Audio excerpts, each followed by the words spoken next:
Lalu soal yang terakhir itu mendeskripsikan sosok dan gaya berdakwah dalam salah satu dai di tanah air. Nah, salah satu dai yang di tanah air yang sangat dikenal itu dan ustadz favorit saya adalah Ustadz Abdul Somad atau UAS. Nah, sosoknya sangat familiar di kalangan masyarakat Indonesia, terutama karena kepiawaiannya dalam menyampaikan dakwah dengan cara yang lugas, humoris, dan penuh hikmah. Nah, UAS ini lahir di Asahan, Sumatera Utara dan memiliki latar belakang pendidikan agama yang kuat, termasuk dari Universitas Al-Azhar Mesir di Maroko. Mesir dan Maroko, maaf. Nah, gaya berdakwahnya itu, UAS itu dikenal dengan ceramahnya yang padat, to the point, tetapi tetap mudah difahami oleh berbagai kalangan. Nah, beliau seringkali menggunakan humor sebagai cara untuk mencairkan suasana dan menarik perhatian para mad'unya atau audiensnya. Nah, tanpa melupakan inti pesan yang disampaikan tentunya ya. Nah, selain itu, UAS juga sangat fasih dalam mengutip ayat Al-Quran, hadis, dan berbagai referensi kitab kuning yang menunjukkan keilmuannya yang mendalam.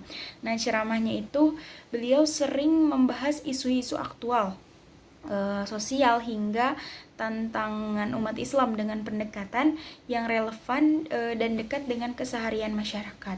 Nah, meski gaya penyampaiannya itu sederhana, beliau berhasil menjangkau berbagai lapisan masyarakat, mulai dari kalangan akademis hingga masyarakat pedesaan.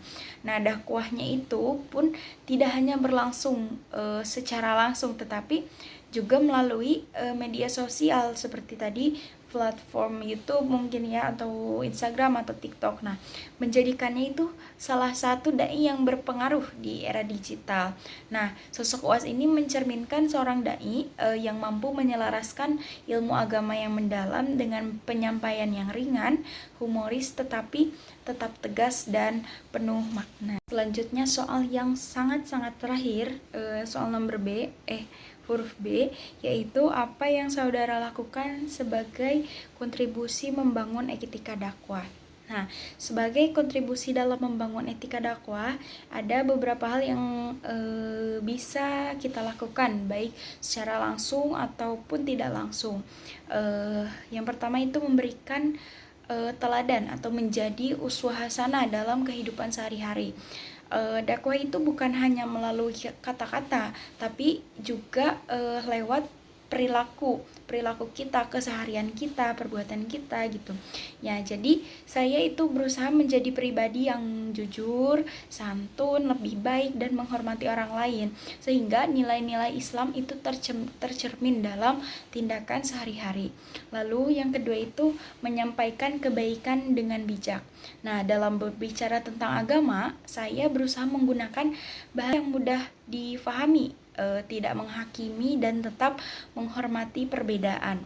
Lalu pendekatan yang santai tapi bermakna lebih efektif untuk menyentuh hati orang lain. Nah, yang ketiga itu menggunakan media sosial secara positif. Mungkin kalau ini saya masih agak scroll yang kayak apa ya, karena saya suka K-pop jadi nggak terlalu nge-share, tapi di era digital ini kan media sosial itu menjadi alat dakwah yang sangat berpengaruh ya.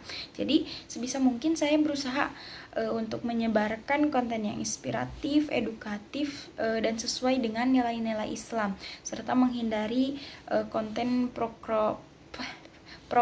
provokatif atau memecah belah. Nah, yang keempat itu belajar dan mengedukasi diri sendiri.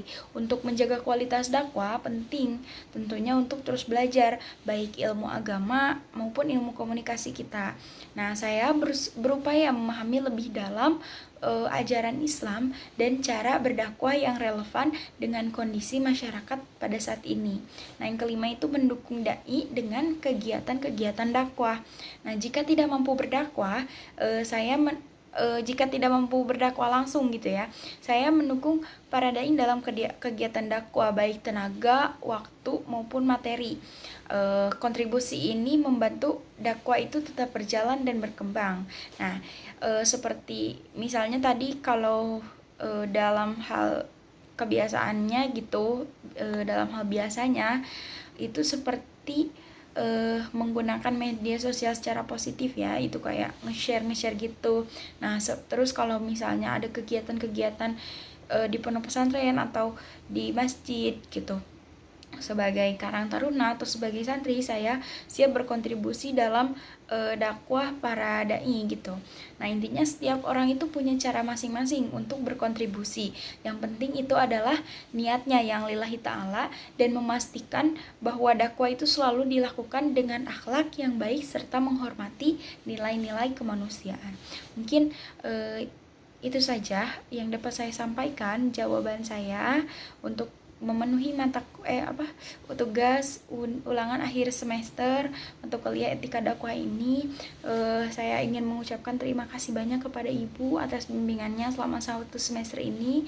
Mohon doanya semoga saya dan kami tentunya beserta teman-teman saya menjadi seorang dai yang profesional, dan juga apa yang Ibu sampaikan, apa yang Ibu ajarkan bisa bermanfaat bagi kita semua. Terima kasih Ibu.